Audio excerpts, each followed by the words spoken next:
Team 32 out of 32.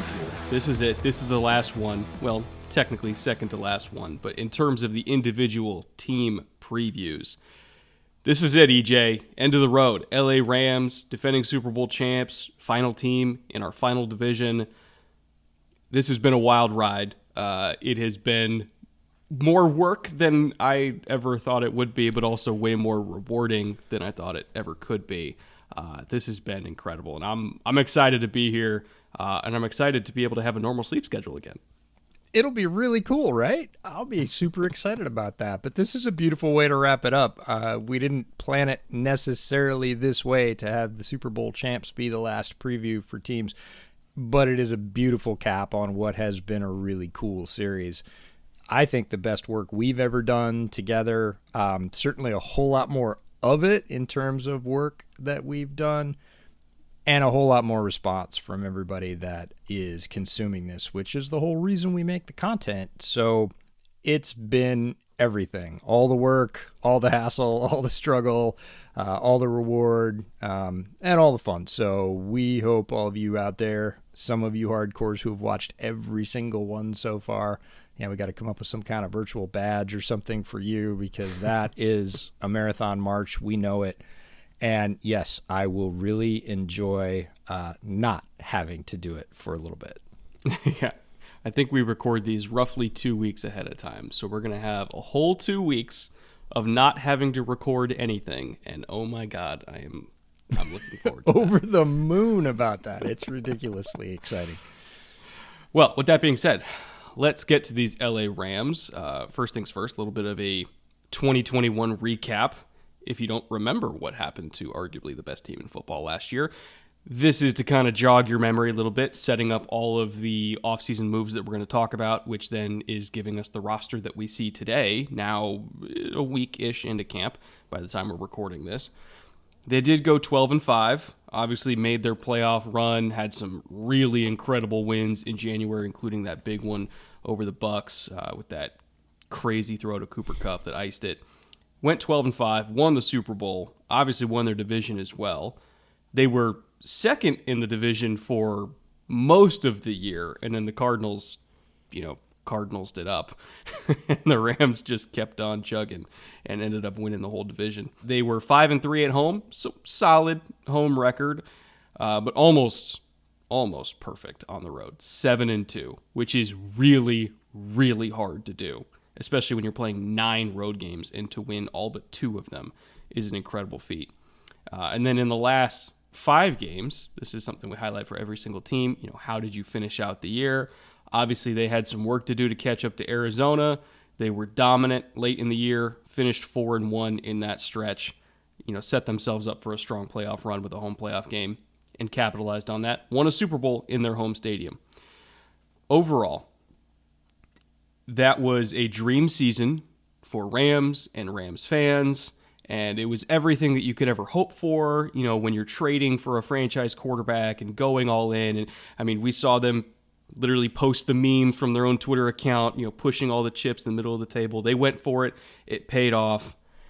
And yet, as good as that team was, and they won the whole damn thing, this year's Rams team might be even better. Don't disagree. It was an amazing team, an amazing run. It's so rare. Many teams have tried that approach. Many. You could list the super teams as long as your arm. People that collect free agents and say, nope, this collection of talent is going to do it. And it very rarely pays off that way, because being a team is about a lot more than collecting talent, which we all know. The Rams were able to do both, to have an amazing assemblage of talent. People called it an all-star team. They just kept grabbing high-profile players who were ejected from other teams for different reasons. And it works. And they do it in their home stadium. And their wide receiver has one of the greatest wide receiver seasons ever in history doing it. They're just, if you wrote that as a movie script, somebody that knew football would read it, take one look at it, and go, this is a little rich, right? You're just kind of laying it on thick. But that's exactly the way it played out. Is this year's team going to be better? I think they have a chance to, and that alone is a real credit to the power structure we're going to talk about in a second, setting them up and not being complacent. I think Sean McVay is one of the best coaches, if not the best coach in the NFL at sort of self-scouting and moving, right? Not saying, hey, it worked, so we're just going to polish that up and run it back. He's the anti that. We're going to talk about that several times throughout this episode. And that gives me more hope because very, very rarely is running it back with the same people in the same way the answer, because the league moves. Well, why don't we talk about Sean McVay and his coordinators? Because I do want to expand on that. Looking at the power structure, Les Snead's been there forever at this point, year 11. Great GM, aggressive GM, which is what we love about him. Sean McVay already in year 6. His coordinators, we don't really get to see them last past 3 years with the team all that often. And all of his coordinators right now, the most tenured one is Thomas Brown at year 3 with the organization. He's the assistant head coach and tight ends coach. Offensive coordinator, Liam Cohen, coming over. He's in his first year, coming over from Kentucky. All the great work that Will Levis did last year at Kentucky. He was the OC for that. Raheem Morris, year 2 at DC. And then Joe DeCamillis, year 2 at special teams. He was in Jacksonville, I think, before the Urban Meyer hiring, and then went over to the Rams after he left Jacksonville. But I want to talk about the turnover at coordinator that any coordinator, name them, that the Rams consistently have because people keep poaching from Sean McVay's staff. And I think it's a credit to him that despite being possibly the least stable organization in terms of who's actually running the team, he and Les are basically the only constants at this point. Despite the constant instability and the constant turnover, we've seen McVay empower his coordinators as if he is a coach that has had the same coordinators forever. Like we saw, say with Sean Payton in New Orleans, where he had the same coordinators for a decade, and those guys owned their units. Sean McVay gives the same kind of ownership of the offense and the defense at this point to his coordinators. And I think that even though he is an offensive coach and, he's done a lot of play calling in the past, specifically last year, that was Kevin O'Connell's offense. He ran the show there. So I think the Rams offense this year has the potential to not look that similar to the Rams offense last year because we don't know what Liam Cohen is going to do. Liam Cohen, compared to what Kevin O'Connell did, because they're two entirely different play callers. And so I think that it's going to be a fresh Rams team, even though it is familiar talent. And for me, at least, that's really exciting. And that's what McVay does every year now, because he had tried to run it back and he got figured out. And there was some serious soul searching for him in that offseason where he went, oh, I can't just hone this to a finer point. That's not going to work. I have to change my approach fundamentally. And I think that was a major light bulb. And if we, eventually when he stops coaching, whenever that is, look back at McVay's career, that's going to be a pivotal moment. There are going to be several, but that's going to be one where he went away in the offseason and said, I believe so strongly in these concepts. And they worked until they didn't. People solve everything in this league, and the only way to be unsolvable is to keep moving and to keep growing and keep evolving, keep changing, because as soon as you get static, somebody's going to come up with a way to crack the code on that. And he's not only come to that or relinquished that control and sort of said, okay, I guess. He's embraced that and sort of gone hard the other way, part out of necessity, because anybody that rides with him in an elevator gets a head coaching job. But if you look at his assistants, it's one of the youngest staffs we've looked at. We're looking at guys with 5 years of experience, 6, 3, 1, all over the staff. There are very few guys on this staff. There's 1 or 2 that I can think of that have 15 or 18 or 20 years worth of experience. Everybody else is in the single digits, and he wants it that way. That's not out of necessity all the way down through the position coaching ranks. It's because he wants fresh ideas. He wants chargers. He wants people that are going to push and do different things. And he's come to say, yeah, and create a sort of idea space for the Rams that is, as far as I know, unlike any other NFL team. And that doesn't just permeate through play calling. It goes to personnel and how they evaluate, how they see their draft picks as capital, use them. It's just a whole different approach based on ideas and forward thinking and really pushing that envelope. And that's fascinatingly exciting to me because there isn't anybody else doing it like that. Looking at the assistants underneath that top layer, by the way, number one, there's yet another connection to the John Carroll Illuminati. The John Carroll Mafia is represented, yes. Every single week, I swear to God, we have at least one. The Rams are holding that standard again this week. But number two, they have some of the top assistants for any position group in the entire league on this staff, including some like award winners for assistant of the year in the past. And so I think even though there has been a lot of turnover at coordinator, the fact that they have a whole bunch of, I don't want to use the term lower level assistants, just position assistants, I guess we'll just say, they have so much experience at that layer that there's still a whole bunch of continuity from year to year, and they're all really, really good at their job. Like, this is a roster that has been a little bit top heavy in the past, and they've had a lot of unproven talent that makes up their depth in the past. And yet they've coached up a lot of unknown guys to be consistent, solid contributors when that top layer gets inundated with injuries. So it's almost a sneaky deep team because of how good their assistants are coaching up guys that they're not using first, second, or third round picks on. They have to go dumpster diving with UDFAs and day 3 picks constantly, and they're still getting some really good players out of it because of the staff.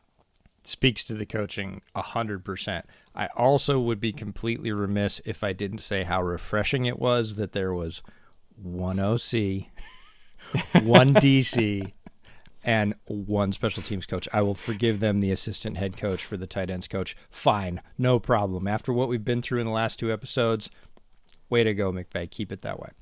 I kid. But on offense, notable coaches have to start off with Greg Olson. He is a senior offensive assistant. He's actually in his 3rd stint with the Rams, which is interesting. His first one was way back in 2006 with Isaac Bruce, Torrey Holt, all that. Had a tremendous offense that really launched his NFL career. But this is his 2nd stint with McVay on the Rams. He's been the Raiders OC for the last 4 years, but he's back. And now I really think he's going to be that versatile problem solver that McVay can lean on and just say, hey, this week I need you to solve this particular equation. Eric Yarber is the wide receivers coach. First year coaching in the NFL was 1998 with the Seahawks. So between Olson and Yarber, you might say, but EJ, you said everybody on the staff was young. These are the graybeards of the staff with a lot of experience. The ones we're going to get to have a lot less. He's helped mold the Rams receiving core into a consistently top-flight NFL unit. He himself was a 12th round, yes, it used to go to 12 rounds, NFL draft pick by Washington, played 3 seasons himself as a wide receiver and a punt returner. So, fun facts about the NFL draft. I can squeeze those in anywhere. Zach Robinson. Can you imagine if we had to do live streams for 12 rounds of the draft these days, by the way? Stop. Just Don't. die. Nope. As much as I love UDFAs, those would only take us through about 8 or 9. I really don't want to go to 12. Zach Robinson, the pass game coordinator and QB coach, former PFF analyst and NFL QB. He was drafted by the Patriots and had stints with the Seahawks, Lions, and Bengals. To me, this shows McVay's willingness to reach outside the sort of expected norm of where you would go to get an NFL coach and pick a person that he thinks is talented, whose ideas he likes, and bring him into the fold and develop him as a coach, just like they develop players from some unsung locales.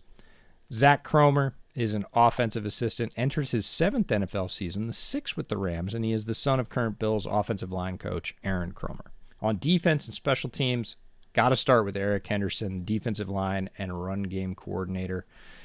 Since Henderson's arrival, the Rams have ranked top 5 in sacks in back-to-back years. That is a difficult thing to do, that kind of consistency. Yes, a guy named Aaron Donald helps out, but that's not all. There have been a lot of other players around Donald that have had career years and been poached by other teams, just like the coaches. He is a former NFL player with Bengals for 3 seasons and a UFL player with, I love this, the Las Vegas Locomotives for 3 seasons. So the amount of teams we've had represented in coaches playing histories has been fantastic. We've had NFL Europe, of course, the NFL, the CFL, the Arena League, the XFL, the UFL. Just about every league you can think of that plays professional football, some players have gone on to be coaches in the NFL. Chris Shula is the pass game coordinator and defensive backs coach. Shula was McVay's college teammate for 4 years at Miami of Ohio. So that's where it started. But then, spent 1 season as the defensive coordinator at John Carroll University. Know the name, folks. He's the son of former NFL head coach David Shula and the grandson of Hall of Fame head coach Don Shula. So one of 2 families that has 3 generations in NFL coaching. And Lance Schulters is the last one I'll mention. Defensive assistant. He has a 9-year playing career as an NFL safety with the 49ers, the Titans, and the Dolphins twice, and the Falcons once. Good to see Lance Schulters' name back on the sidelines. So Chris Shula, fun fact, when he was at John Carroll, he's the defensive coordinator in 2014, right? Do you know who the defensive coordinator in 2013 was? I think we've already said his name because we've been through every other team. That was Brandon Staley. And then we've said his name a lot. Then, do you know who the defensive coordinator was in 2015 and 2016? No. Again, Brandon Staley. Brandon Staley for James yeah, so he he's had 2 stints at John Carroll. He left to James Madison to be their DC for a year, and at that point, Shula went in to be DC, and then Staley came back until 2016, and then he went straight to the Bears in 2017, 2018 to coach under Fangio for that crazy good Bears defense in 2018. And then Shula went from John Carroll to the Chargers. Yeah. Ironically, where Staley is now the head coach. So yeah, that's super fun. But yeah, apparently the theme for today is guys who leave and come back, because Greg Olson's on his 3rd stint with the Rams, and Lance Schulters played for the Dolphins twice. He played for them, then left, and then came back and played for them again. So leaving and coming back, you can always go home again, I guess. All right, let's talk about the roster. I don't even want to call it shakeup. Turnover. Turnover. It's probably the best word for it, because they lost a lot of talent. Use the term lost loosely. They were just making decisions at that point about who they were going to pay and who they weren't. But they also spent so much money in typical Rams fashion of our owner's worth $11 gazillion, so we can always kick the can down the road and not care. They spent so much money on their own core, as well as bringing in some really good players from the outside as well, that even though they lost a whole bunch of guys, they still probably got better, to be honest, just looking at who they brought in. But I'll go over the losses first. Odell, it technically counts, but he still hasn't signed anywhere because he's hurt, and there's still a decent chance that he signs back with the Rams anyway, because he really likes it there, and they love Odell too, and I wouldn't be surprised if he just signs somewhere mid-season after he's healed up, and not even mid-season, late in the season for a playoff push after he's healed up, and he's working out for people and shows that he's healthy. He'll sign somewhere eventually, and I wouldn't be shocked if it's the Rams. But Von Miller, they could not keep because he is very expensive, and they could not match the offer that the Bills threw out there. Nobody could match the offer that the Bills threw out there, to be honest. He signed for $20 million a year for technically a 6-year deal, but it's really not. It's more like a 3-year deal. But either way, the Rams were not going to match that. They could not match Sebastian Joseph Day going to play under Staley. Speaking of him, again with the Chargers, they paid him $8 million a year down there because they were desperate for interior D-line help. Couldn't match that. Troy Reeder, Speaking of, also going to the Chargers, Sony Michel is gone. He's in Miami. Darius Williams got $10 million from the Jags. They could not afford that either. Austin Corbett, this one stung a little bit for me. I felt he was a solid piece. He's now in Carolina at nearly $9 million a year. Ogbonia Okoronkwo is in Houston at a little over $3 million. And then Robert Woods, they traded away because after they made a whole bunch of moves on the receiving core, there wasn't a good spot for Rob anymore, which sounds terrible because Robert Woods is an amazing receiver, and it sounds callous, like, oh, we don't have a spot for Robert freaking Woods. But really, if you look at their depth chart, like, they just didn't. They just did not have a spot for him. And so they worked with him to make sure that they traded him to a place he wanted to be, which was Tennessee. He's getting still $16 million a year from Tennessee at this point. He's happy. Rams are happy. They did right by him. As happy an ending as you can hope for, I would say, out of that situation. Now, in terms of the money they spent after, letting guys walk away and saving money and trading people and all that kind of stuff. The money they spent. Matthew Stafford getting $40 million a year now, which I'm sorry, Matthew Stafford at $40 million compared to the newly minted Kyler Murray deal of $46-ish million a year. I would say the Rams won out on that one. Aaron Donald, also freshly signed to $31 to $32-ish million a year. Still not enough for what he brings to the table, so that's still a value in my book. Even though he is incredibly expensive, I don't care. It's Aaron Donald. Cooper Kupp, $26.7 million a year. I would say that's about right in line with the current receiver market. You're seeing A.J. Brown get 25, Debo's getting 24, DK's getting 24. Cooper Kupp at about $2 to $3 million over that. Sure, that's about expected. He's still making $3 million less than Tyreek technically. So, again, take the small victories. Brandon Powell they brought back at just $1 million for receiver depth and special teams ability. Brian Allen they brought back once again at $6 million a year to start for them. And then John Wolford, backup quarterback extraordinaire, somebody who McVay really loves. They brought him back for less than $1 million. In terms of third-party additions where they spent even more money, Troy Hill, general theme of the day, returning home again, coming back to the Rams this year at about $4.5 million to play nickel for them, or at least compete for the starting nickel job. And then they spent $25 million collectively on Allen Robinson and Bobby Wagner. Wagner, legend of the game, first ballot Hall of Famer, one of the best linebackers of his entire generation. Obviously has lost a step physically, but mentally he is still better than ever, and he's still getting to spots on time because he's just reading things faster than everybody. And they've commented about that in camp where, no wasted steps, incredibly efficient mover, not as fast as he used to be, but he's so smart and, just so experienced that he's still making a hell of a lot of plays as their starting Mike linebacker. And then Allen Robinson, remember folks, he's only 29. He's only 29. He is an incredibly talented receiver. Arguably the most talented receiver on the team, and that's a team with Cooper Kupp on it. And he's never had a good quarterback his entire life. He has completely blown everybody away in camp. And I think a motivated, healthy Allen Robinson with a top-tier quarterback is something that we have never seen before. And quite frankly, I'm terrified to see it because I think he is about to demolish the NFL. Like, he's already been really good in his career with bad offenses around him and bad quarterback situations and bad coaches and, recovering from ACL tears. This is the first time in his life that he's had everything go his way going into a season. He's going to destroy people. I can feel it. Yes. This is me crying through the pain. Allen Robinson is going to tear the damn lid off. And everybody that says otherwise wasn't paying attention. He shut it down last year in Chicago. You can say what you want about the decision. As Bears fans, fairly salty about that. Everybody makes their own decisions. He knew it was a horrible gig. He didn't want to get hurt again for that.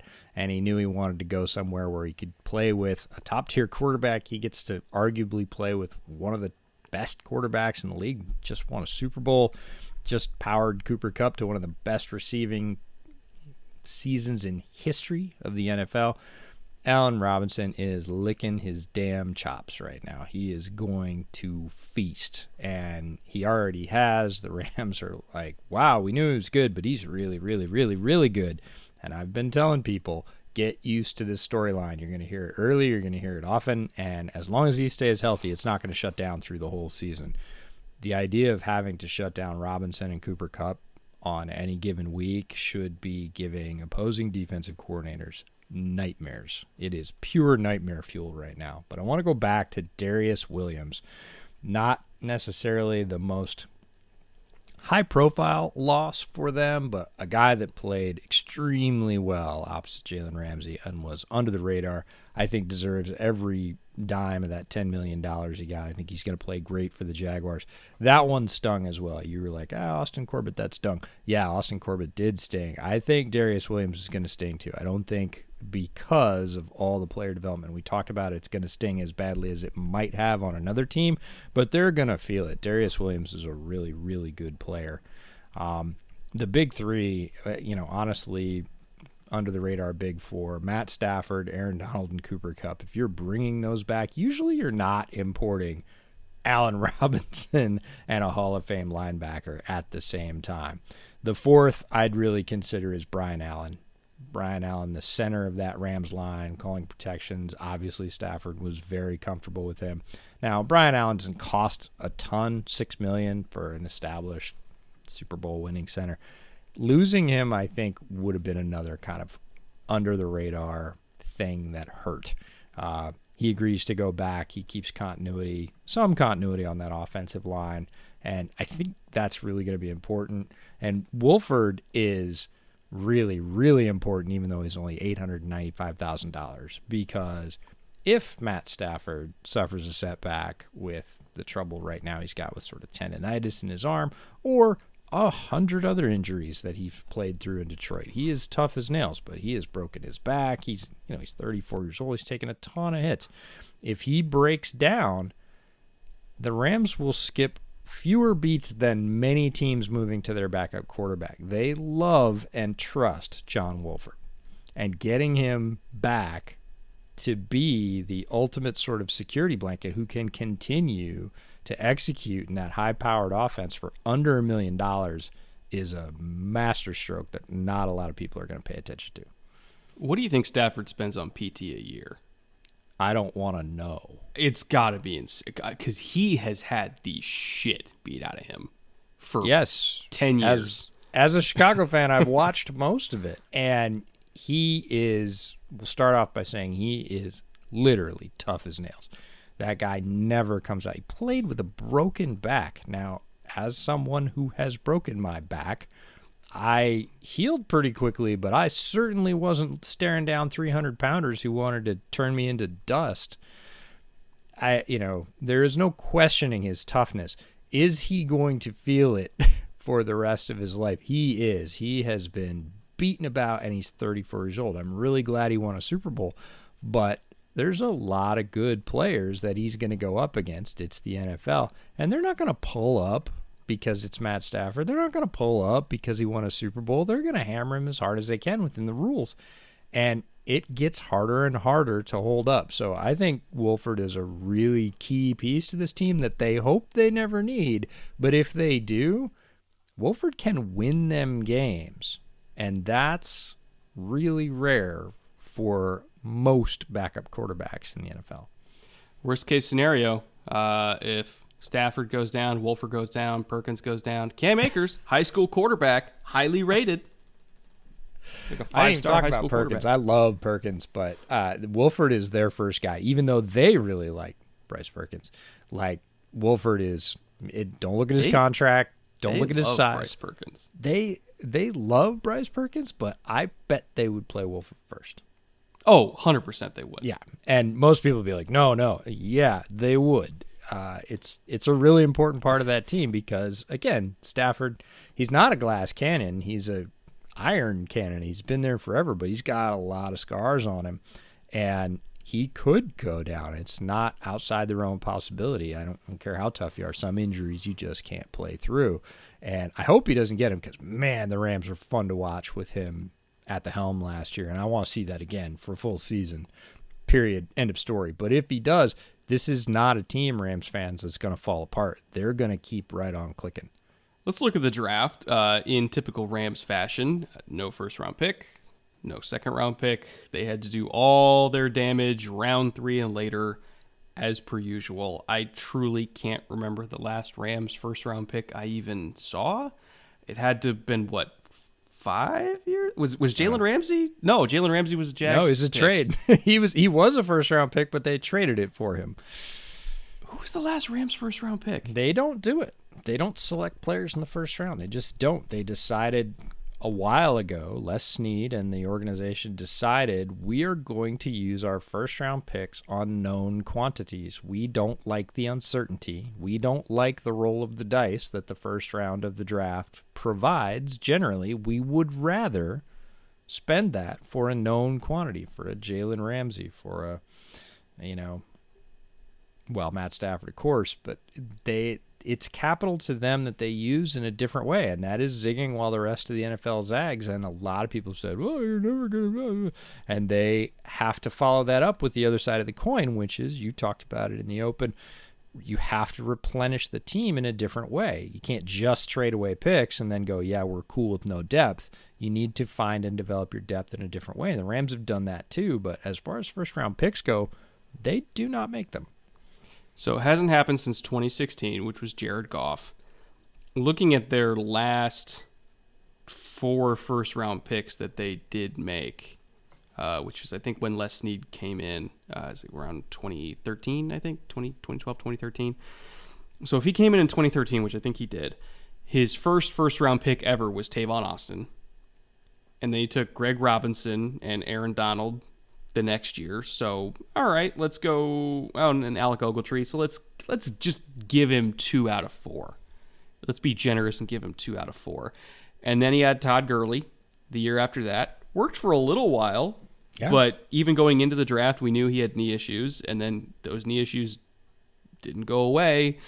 Only lasted a few good years on the team, and then, his career unfortunately ended rather early. He's only drafted 6 years ago, and he's been out of the league for 2 years. So, again, that's telling. And then he took Goff in 2016. So his overall hit rate in the first round, not that great. Not that great. Like, he got Aaron Donald, but in terms of long-term stars and contributors on the team, he's like 1 out of 6. So, yeah, kind of makes sense that he trades away those picks.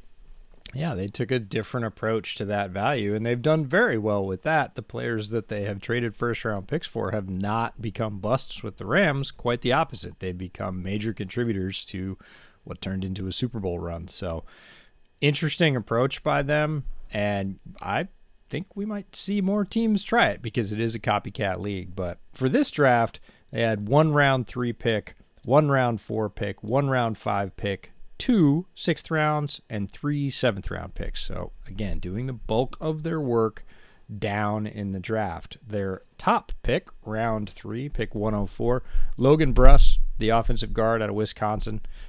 They made a big deal about the fact that McVay was in a press conference when Cole Strange went off the board, and he was like, we were gonna pick him in the 3rd round. They end up going with Logan Bruss. They needed to reload the interior offensive line, and they picked one of the horses from Wisconsin. Big, pile-moving offensive guard.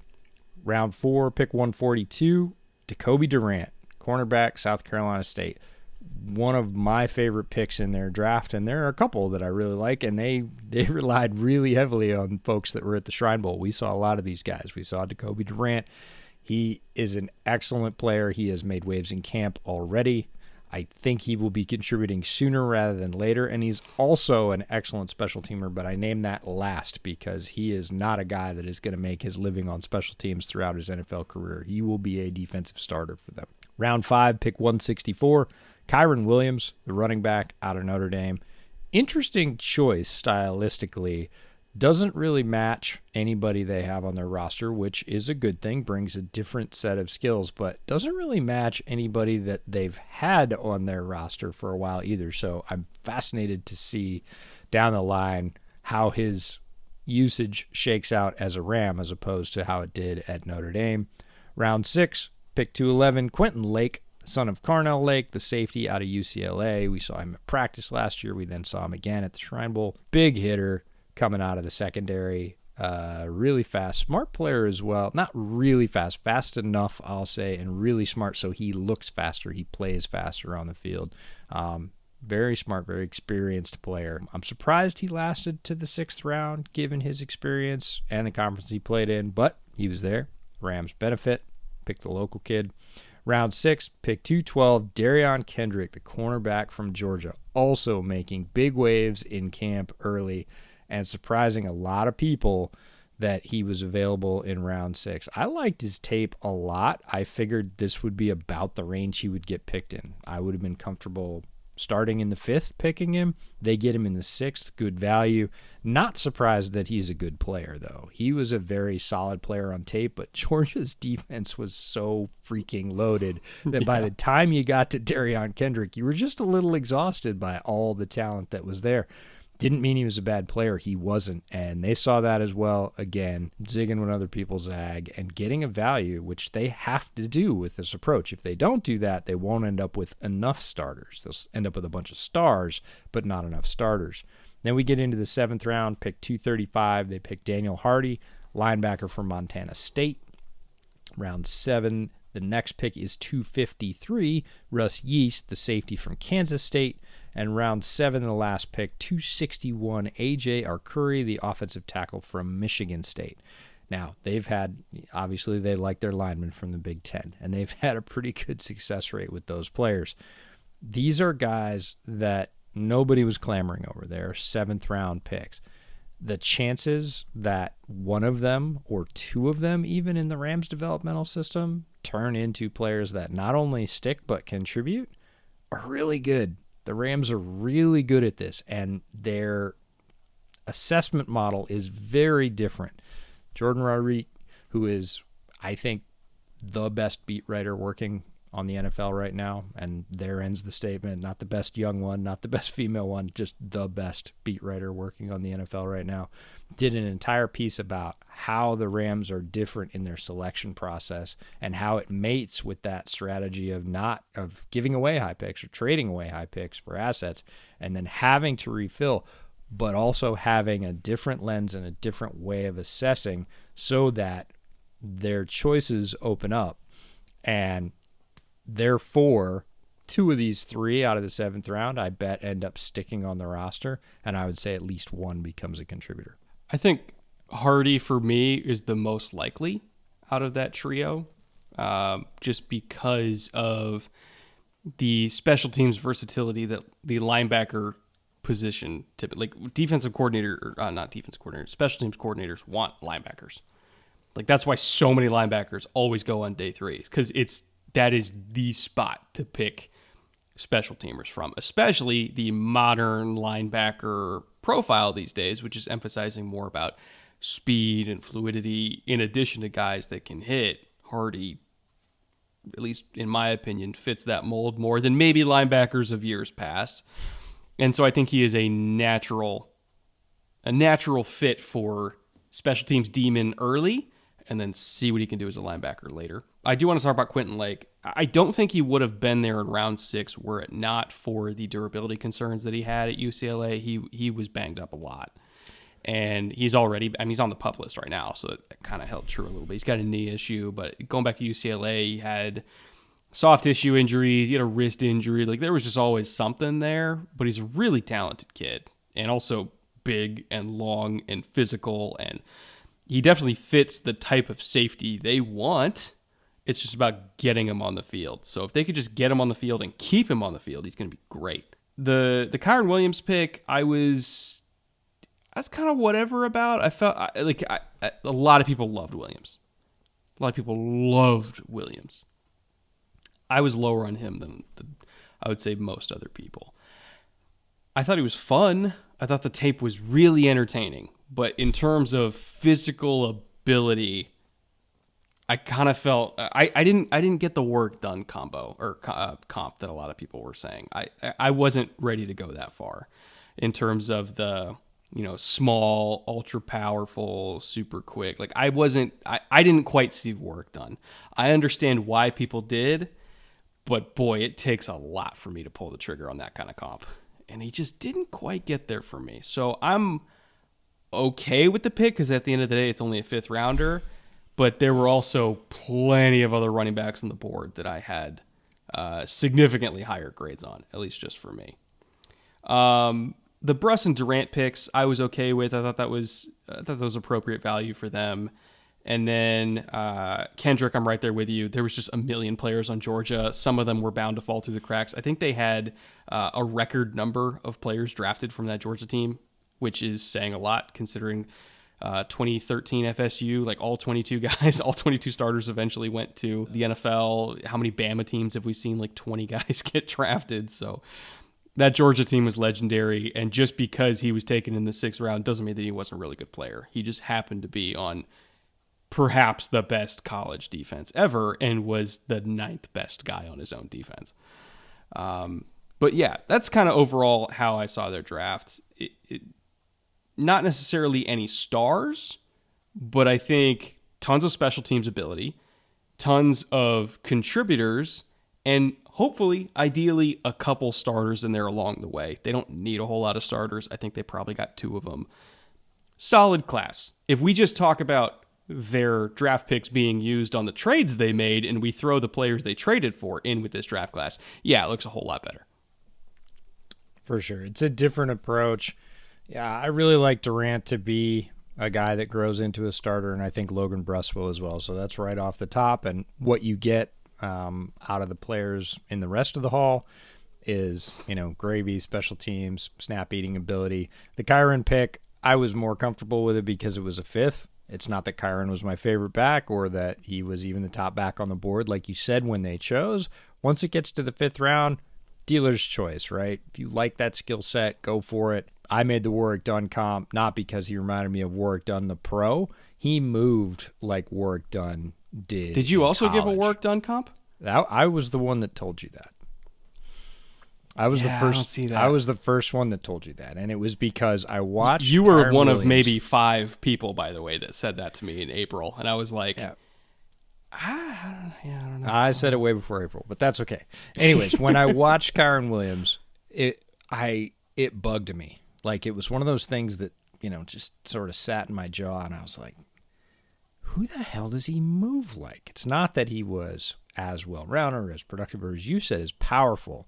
Work done, was pretty strong in college and got really strong in the pros. And again, that's the weird thing with comps is the what Warrick Dunn, the one that, went on and won a Super Bowl, or like the one that, was really, it just has a very distinctive running style. And I kept watching Kyren Williams, and I had the same reaction overall to his tape that you did. I didn't love it. Like, it was fun to watch, but in sum total, I didn't come away going, I got to have that guy. And I love running backs. But the thing that stuck about Kyren was how he moved. And I was like, I've seen this before. I've seen somebody that runs like this. And I went back. It took me a while. And I was like, nope. And I went back to Warrick Dunn's college film, and I was like, that's it. He looks like him when he runs. Doesn't have the same results necessarily. Definitely isn't as strong overall, but the way he moves on the football field carrying the football, very similar to college Warrick Dunn. So that's my full explanation for that comp that I made pretty early, like late January. Anyways, UDFAs, they brought in quite a few. It's part of this approach. They have to. They see them as a continuation of the draft class, as well they should, because they are. They've had good luck with them. A couple I want to highlight. Jamal Pettigrew, the tight end from McNeese State. Big guy, really productive, did not play at the largest college, had some buzz, but I don't think enough buzz for the player he was. Not surprised, given all of that he wasn't drafted. Again, the Rams swoop in, get one of those, I would say, premier UDFAs or, priority UDFAs that they think is probably better than his quote-unquote draft status for free. And then Keir Thomas, the edge from Florida State, the other edge from Florida State. A lot of physical potential. Again, when you have a really good defensive line coach, you're going to take shots on what he likes, and he looks at the building blocks in Keir Thomas and says, I think I could do some things with that. His track record says he can. You go get him. Those are the only two that really stuck out besides Cameron Dicker, the kicker from Texas. If you're going to go get a kicker, UDFA is a fine place to, grab a kicker and see if he can push your incumbent. So that just to me said, that's a smart front office value move. There are a few others that stuck out, but those were the two that I was like, oh, those are the good gets. Yeah, I wasn't, super enthusiastic about the UDFA class, but at the same time, I only probably watched about 80% of them. I didn't watch Deron Lowe. I didn't get to Braden Thomas, even though a lot of people were talking about him towards the end. I just never got to him. I never got to the Holy Cross kid because good luck finding Holy Cross tape. Good Lord. Elijah Garcia from Rice, I saw one game, so I didn't get to do a full report. And then Jamal Pettigrew, even though he went to McNeese, he was one of the only ones I watched. I liked him. Thomas, I got through 2 games of him because I ran out of time to watch Florida State. All the Florida State games that I studied, I mostly focused on Jermaine Johnson. I didn't get to Thomas. But yeah, most of them I watched, but some of them I didn't get to. And other than Pettigrew, I didn't have pretty strong thoughts on any of them, but considering the Rams tight end room right now is Higbee, Blanton, Bryson Hopkins, based on the report I did on Pettigrew and his physical ability, I don't see why he can't make the roster. The tight end room is one of the thinnest position groups they have. And if anybody of this UDFA group is going to make the team, I think it's going to be him.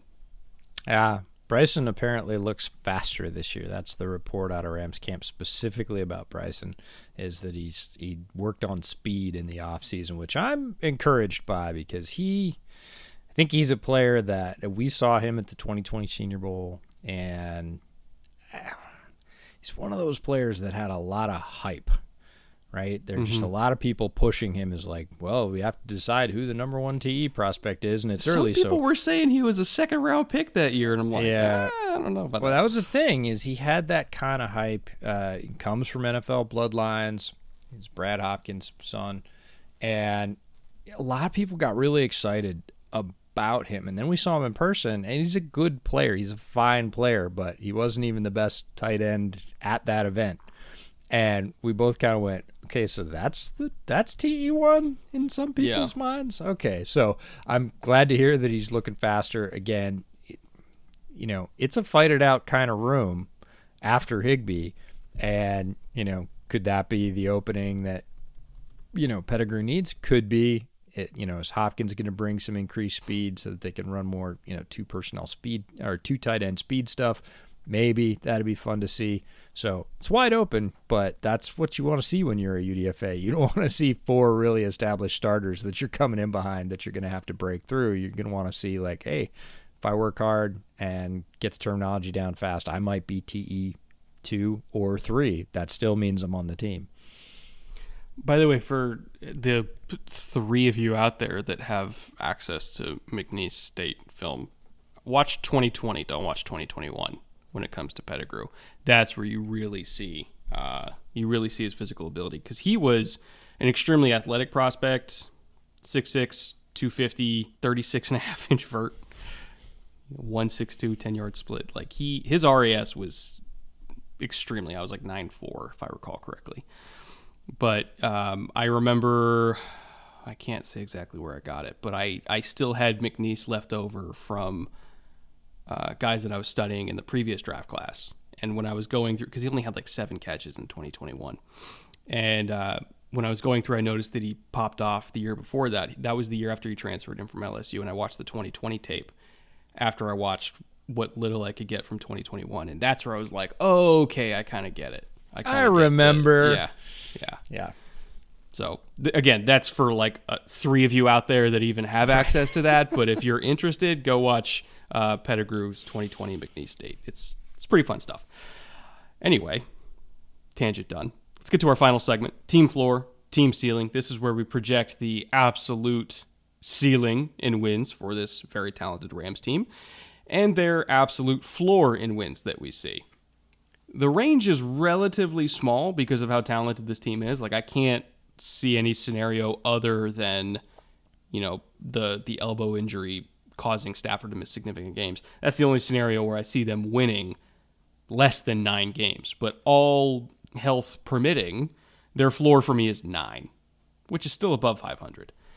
Their ceiling, though, not that far off. I struggled with if I could justify bumping it up to 13 and giving them that extra, potential win after they went 12-5 last year.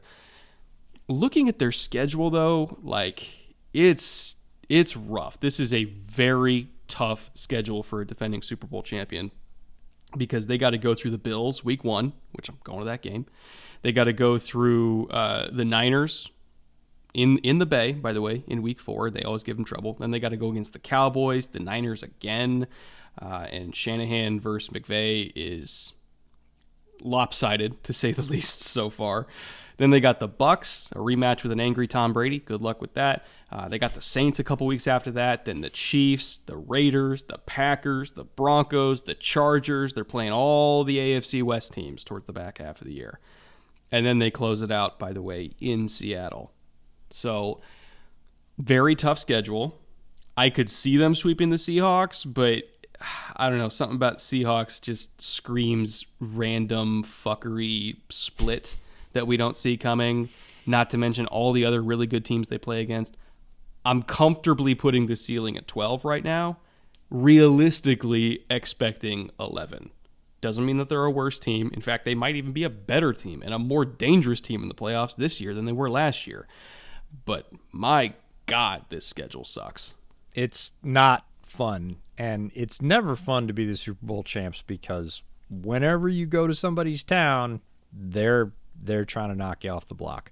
That's the gig. That's the weight. Heavy is the head that wears the crown. They're wearing the crown. That's why it's hard to repeat as a Super Bowl champ, and it doesn't happen in consecutive years very often. So I matched you 12 wins, 9-win floor. I couldn't go up to 13 because of the schedule and because it's really hard. They are playing the AFC West. We've talked repeatedly throughout our divisional preview summary that that's the Kaiju division, the giant monsters who are coming for you. It's going to be hard to win any of those games. It's really hard in general to lose only 5 games in an NFL season, even if you're a really good team. It's a 17-week season now.